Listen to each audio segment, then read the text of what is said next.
Mga boss, Net Satisfaction Rating is WS 2025 fourth quarter survey plus 28. Yan nakakuha si BP Inday at negative na naman mga boss si PBBM, negative 3. Mga Pilipino mas kontento sa performance ni BP Sara kaysa kay President Marcos. Ayan mga boss, taong bayan na ang nagsalita dyan. Paano naman? Obvious naman talaga mga boss, kahit sino tatanungin natin. Dahil sa nakikita natin ngayon mga boss, no? Parang presidente si BP Inday Sara.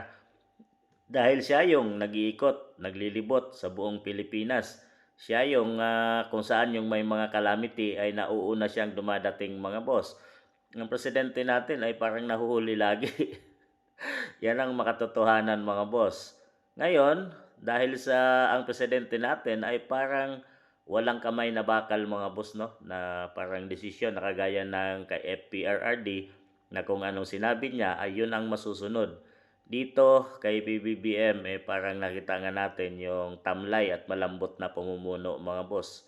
At talagang kahit itong mga nasasakupan niya ay di niya kayang sugpuin na siya yung dahilan na sinasabing ugat ng malawakang corruption na ating bansa ngayon sa flood control project at mga talamak na budget insertion mga boss. Talaga, ikaw yung commander-in-chief. Talagang kayang-kaya mo to at kaya mong sugpuin ang lahat ng to kung talagang gustuhin mo. Pero kung hindi at sinasabi naman nilang kaya ng sinabi ni Saldico na sila yung puno ng lahat ng ito mga boss na nangyari sa ating bansang Pilipinas ay talagang hindi masusugpo ang lahat ng to. Bagkos tinatakpan at nililihis ang lahat ng isyong mato na yan ang nakita natin dyan sa mula dyan sa Congress papunta sa Senado mga boss. Dahil maraming mga alagad si PBBM dyan sa Congress kagaya na lang na isinampa nilang impeachment case na laban kay PBBM ay sinampa at talagang ibinasura nila din kaagad dahil sa sinabing walang sapat na ebidensya dahil nga ang isinampa nila ay mahinang kaso at walang mga supporting documents na magpapaturo na may kasalanan si PBBM. Ganon nila pinaikot ang batas mga boss dahil ayon sa rules, isang beses ka lang magsampa ng impeachment laban sa mga impeachable official kagaya ng President at Vice President. So ang tinatarget na naman nila ay si BP Inday Sara Duterte. Mga boss, isa sa naging pataas ng rating kay BP Inday ay hindi siya namumulitika mga boss.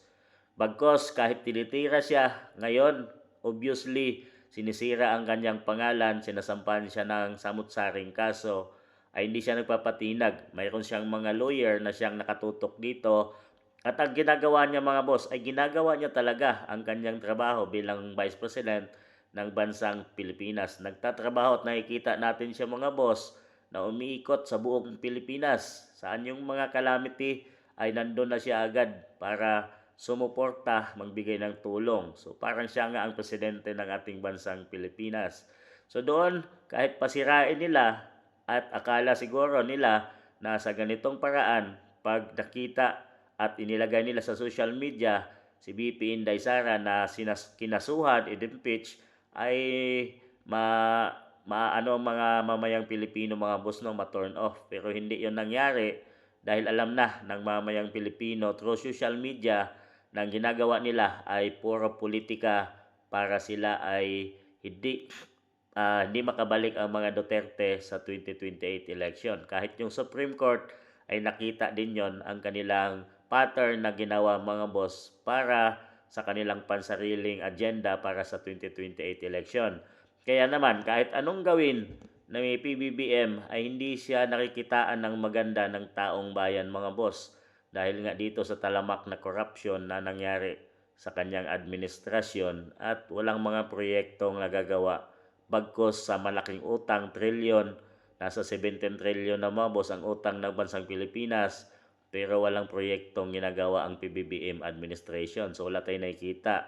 Ang tanong, saan napunta ang pera ng taong bayan pati na yung gold reserve na ibininta ay di natin alam kung nasaan na napunta ang pera doon mga boss. Marami silang pinagkukuha dyan sa mga PhilHealth, sa SSS na mga pera mga boss para ilaan sa bill projects na ibinulsa lang ng mga politiko at kinurap lang mga boss. So, sa magkaiba talaga at hindi talaga mahabol ni PBBM ang tiwala ng taong bayan, kaya patuloy na lumalamang sa trust rating ng puso ng mamamayang Pilipino si BP Inday dahil magkaiba sila, nagtatrabaho yung isa parang hindi. Kayo mga boss, ano sa palagay ninyo?